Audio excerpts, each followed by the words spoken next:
One Piece is a long ass show, alright? And a lot of people just don't have time to watch it. One Piece slows down, you know, how long it takes to understand the story, but also it still takes ages. I decided I would summarize each arc as quickly as I possibly can, which is going to be pretty rough because One Piece is diverse and long. Today we're going to be sitting down and experiencing Romance Dawn.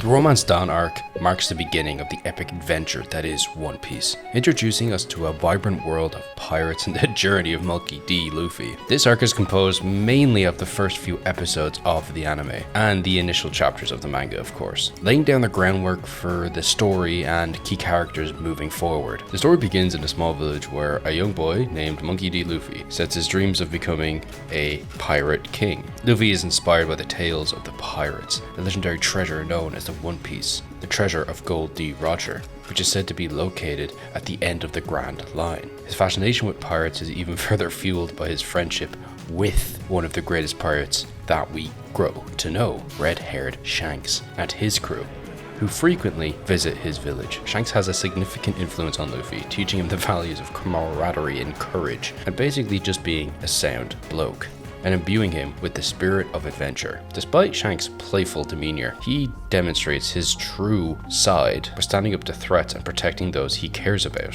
One fateful day, Luffy accidentally consumes a devil fruit from Shanks' treasure haul, the Gomu Gomu fruit, which turns his body into rubber, but renders him incapable of swimming. Devil fruits are a mystical fruit that can grow, granting the user a unique power. There's only ever one of each devil fruit present at one time, and will regrow somewhere once the user dies. A pivotal moment occurs when a small group of bandits confront Shanks and his crew at the village tavern. Shanks chooses to avoid the conflict initially, valuing the safety of the villagers and the bar over his crew. But the guy just spilled some booze on me. It's not worth getting bent out of shape. Whatever. However, when the bandits kidnap Luffy, believing him to be an easy target, Shank intervenes in a dramatic rescue where we see the first character to ever die in One Piece in a pretty badass way. I'm saying that guns aren't for threats, they're for actions.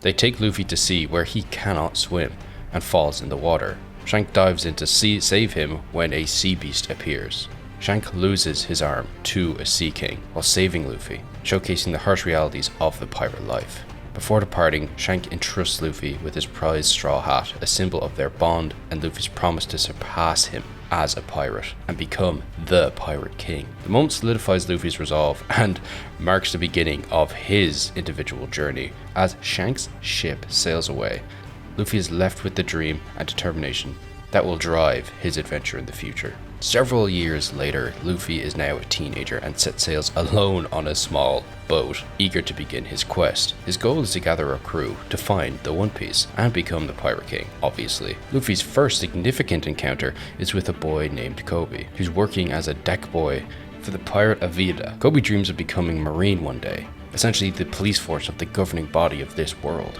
He's afraid to stand up to this woman. Luffy's unwavering confidence and courage inspire Kobe to pursue his dream, not to mention the few harsh words Luffy had towards him. Together they manage to escape, but not without combat as Luffy has to face off against Avida, which Luffy promptly defeats her using his rubber powers, displaying his refined rubber abilities. Luffy and Kobe then arrive at Shelltown, a marine base under the control of the tyrannical Captain Morgan. When they arrive, they hear about a fearsome pirate hunter named Roronoa Zoro. He has been captured and sentenced to death by Morgan. Intrigued by Zoro's reputation and seeking him as a potential ally or crewmate, Luffy decides to investigate. Zoro is tied to a cross post in the marine base, enduring 10 days without food or water as part of a punishment for standing up to Morgan's corrupt son. Despite his dire situation, Zoro remains resolute in refusing to submit to Morgan's tyranny. Luffy, recognizing that Zoro has strength and dignity, offers him a chance to join his crew.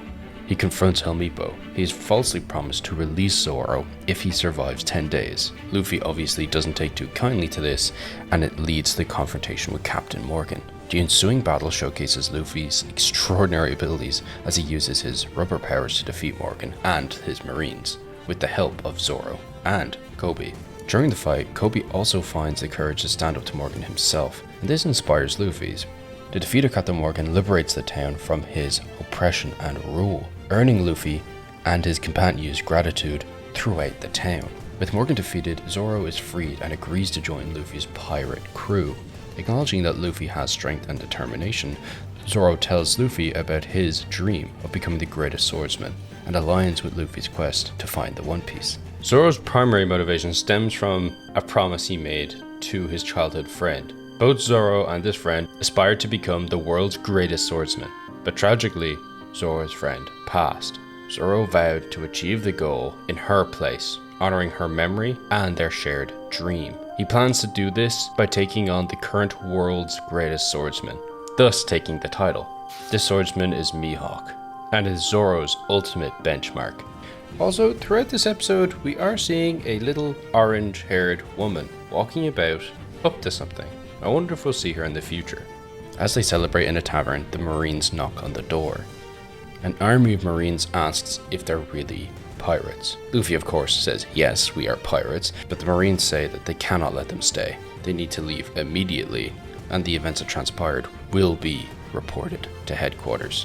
The townspeople are enraged by this. The people who had saved the village, getting forced to leave. But what people don't understand is that this Marine is doing them a favor. He's asking them to leave instead of attempting to arrest them. And Zoro and Luffy immediately go to leave. Kobe freezes up because the Marine asks, "Are you a part of Luffy's group?" when he says he is not. However, Luffy insists that he knows him and describes their past.